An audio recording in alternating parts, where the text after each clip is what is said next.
నమస్కారం. LGC TV news కు స్వాగతం.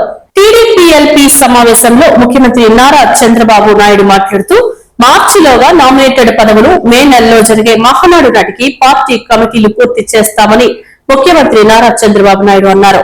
నామినేటెడ్ పదవులకు ఎమ్మెల్యేలతో తిరిగే వారిని కాకుండా పార్టీ కోసం కష్టపడే వారిని ఎంపిక చేయాలని సూచించారు. ఆలయ కమిటీ చైర్మన్, ఏఎంసీలు కమిటీ మార్చిలోపు పూర్తి చేస్తామని అన్నారు.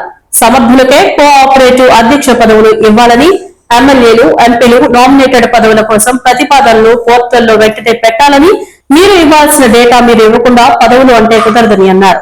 పనిచేసిన వారికి గుర్తింపు ఇచ్చేలా నామినేటెడ్ పదవులు ఇస్తామని స్పష్టం చేశారు.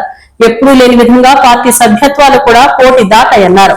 అసెంబ్లీ కమిటీ హాలులో శుక్రవారం ఎమ్మెల్యేలు, ఎంపీలు, ఎమ్మెల్సీలతో సమావేశమయ్యారు. ఈ సందర్భంగా సీఎం కీలక సూచనలు చేశారు. నేను రుణపడి ఉంది కార్యకర్తలకే. వారి ప్రాణాలు తీసినా, వేధించినా, కొట్టి కేసులు పెట్టినా పార్టీతోనే ఉన్నారు. కేడర్ను కాపాడుకోవడం మన బాధ్యత. నియోజకవర్గంలో కార్యకర్తలు, నేతలతో సమావేశాలు నిర్వహించండి. పంచాయతీ కమిటీలు, మండల కమిటీలు, నియోజకవర్గ కమిటీలతో సమావేశం నిర్వహించాలి. కార్యకర్తలను ఎంపవర్ చేస్తే మీకు తిరుగుండదు. మనల్ని నమ్ముకున్న వారిని మనం గౌరవించాలి. టీడీపీకి బీసీలు వెన్నెముగ్గా ఉంటూ వస్తున్నారు.